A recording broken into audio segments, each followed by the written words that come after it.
Martin Popoff here, back again for Overkill Rewind. This is the show where we ask you, our fine viewers, to pick the greatest heavy metal album of a specific year. This year we're going back to 1973, but before we go there, just want to mention, don't forget to subscribe, and it would be really cool if you supported us on Patreon. Personal memories of 1973, I was 10 years old. One thing I do remember kind of lining up was I in grade 4. One of the cool things about grade 4 is that in Miss Tavaroli's class, we were allowed to do show and tell or play DJ. I played DJ. I brought in Black Sabbath Volume 4 and played Volume 4 for the class. So what do you think of that? Pretty cool, eh? Just in general, 1973 was the year where I started really getting into music and finding a lot of heavy stuff. So this was kind of my first woke year in terms of being a metalhead. So in terms of world events in 1973, Elvis played a concert in Hawaii. It was a worldwide TV telecast that was actually viewed by more people than the Apollo moon landing. New York City figures prominently in 1973. DJ Kool Herc originates the hip-hop genre. The very first cell phone call was made in New York City, and the World Trade Center opened.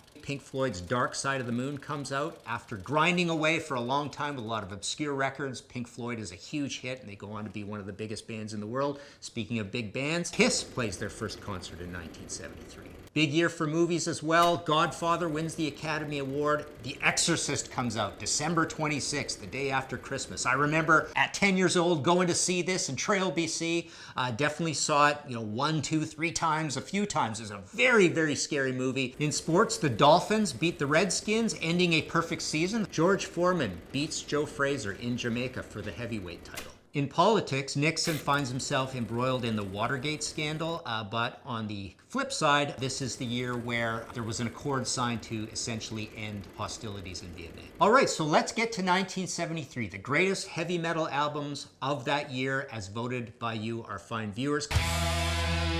Coming in at number 5 is Queen, the album so great they had to name it twice. Queen's debut album on EMI, an amazing classic record that is actually quite heavy for its day, also quite proggy. Obviously, Queen would go on to be one of the greatest bands in terms of commercial success and critical success in the world. But this is a great album with songs like Liar and Keep Yourself Alive that have gone on to become great classic rock classics. Queen 1, shockingly, is only certified by RIAA as gold. I would have thought it would have sold a lot more records than that. But yeah, it is a gold record, so gold is what you get for sales of over 500,000 copies. Queen 1, I have a copy of it right here, vinyl copy. There you go, with that distinct logo. Collage of all the guys on the back. In terms of a skull rating, I'm going to absolutely, unapologetically give this 5 out of 5 skulls. I absolutely have to, because I often, depending on what day I'm asked, rate this as the greatest album of all time by anybody, along with the likes of Physical Graffiti and Sabotage.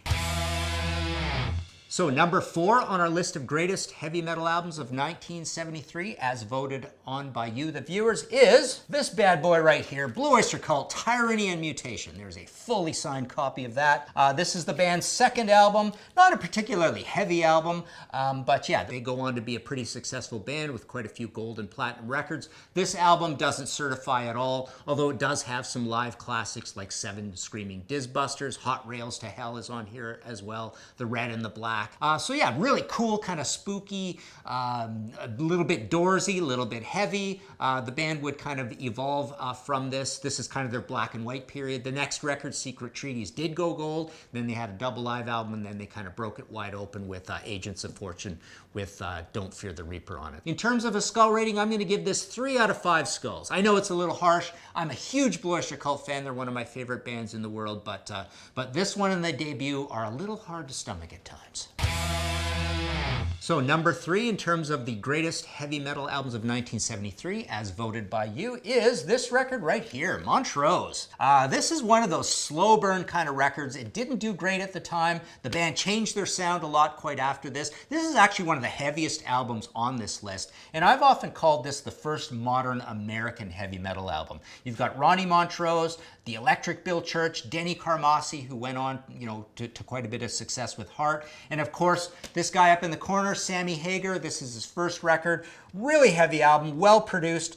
Ted Templeman produced this. This is kind of the blueprint and probably a half dozen to a dozen ways for what Van Halen was going to do on their debut album 5 years later. But this is a great record. It didn't go gold until 1977, and this actually is now certified platinum. It went platinum in 1986. So bit of a cult classic for a long, long time, but metalheads absolutely appreciate it, as you can tell by the votes. I'm going to give this an absolute 5 out of 5 because it is such a historically important record. It's so beautifully produced, and it's heavy start to finish.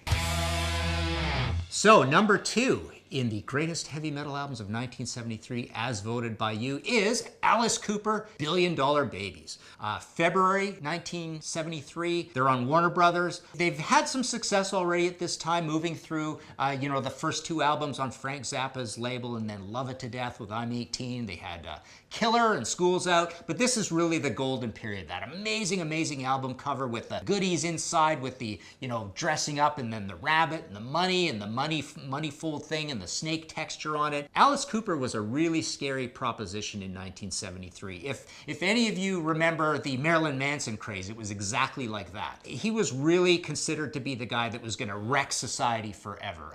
This was a really crazy, crazy album with a lot of spooky song titles and lyrics. Not a particularly heavy album, but pretty heavy in the Alice Cooper camp. Billion Dollar Babies is one of the heaviest songs he would ever do. Muscle of Love is another heavy song he would do, and that's actually on the other album that Alice actually put out in 1973. And I say Alice because this is the Alice Cooper group, even though Alice Cooper is the leader of the band. But essentially, Alice Cooper was a group at this point. They would only do Muscle of Love, and then he would go solo. So this is the classic lineup of the band. Alice Cooper, Billion Dollar Babies.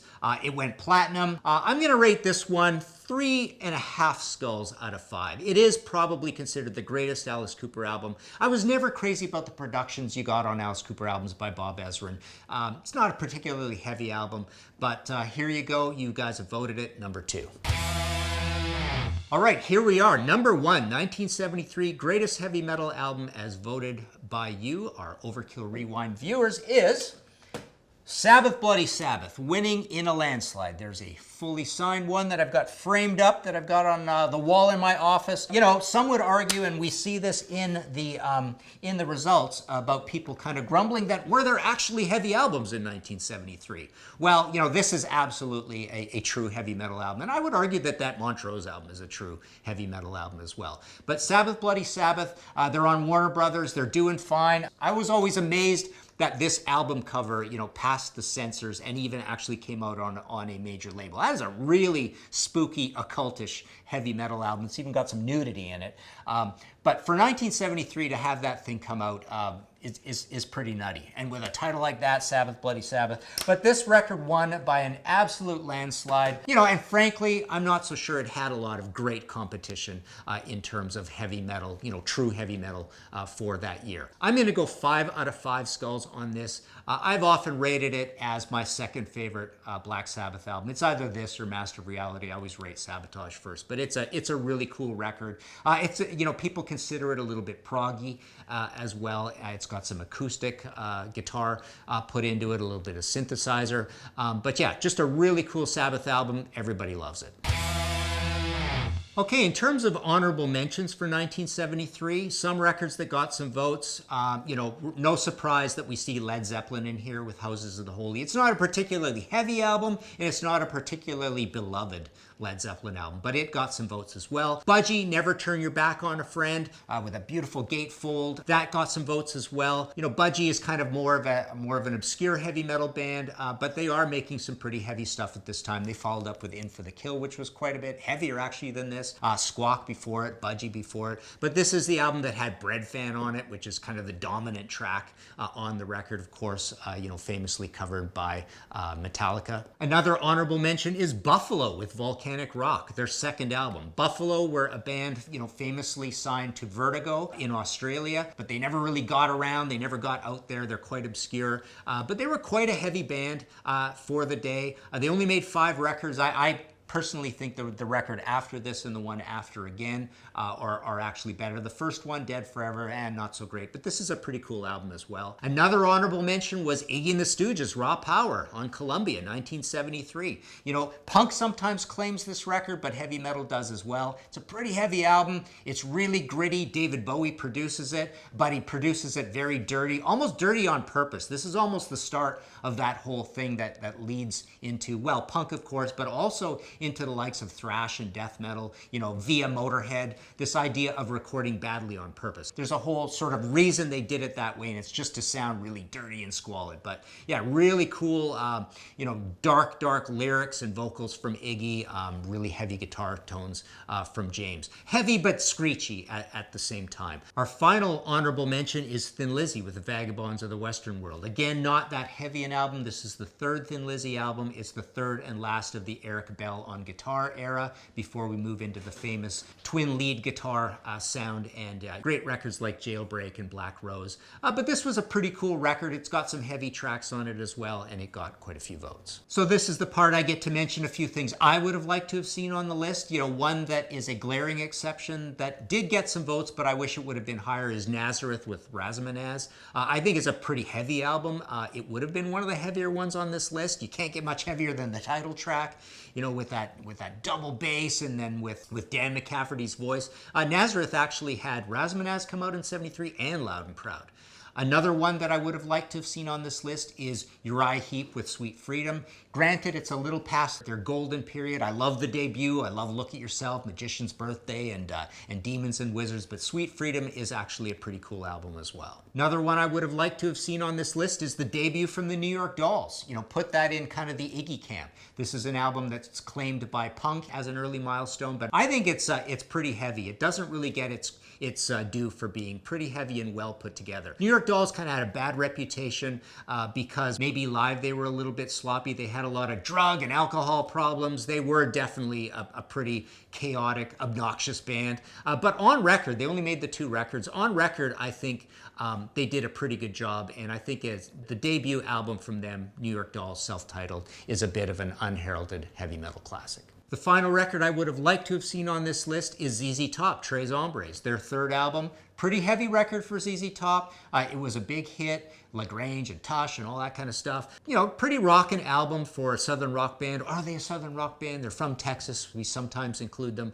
But I think it would have, you know, squarely been the type of record that could have made a list like this. Our final honorable mention is Status Quo Hello. I thought was pretty cool. I mean, some other things I noticed. Atomic Rooster had albums out at this point. Hard Stuff with Bollock's Dementia. That was actually a really cool album at this time. Lucifer's Friend. I'm just a rock and roll singer. So there were some other records at the time, but not a lot of really heavy stuff. I think this is a really good list. I went and actually looked at a bunch of other lists to see what makes it, and this is a good solid list, and obviously statistically it comes out of votes, and that's why it's a good list. But you know, I hope you can appreciate that there were actually some pretty heavy records coming out in 1973. So there you go, 1973. Go check some of this music out. That's it for now for Overkill Rewind. We're always doing this with years, so keep your eye out for the call for votes, and it would be really cool if you would support us on Patreon.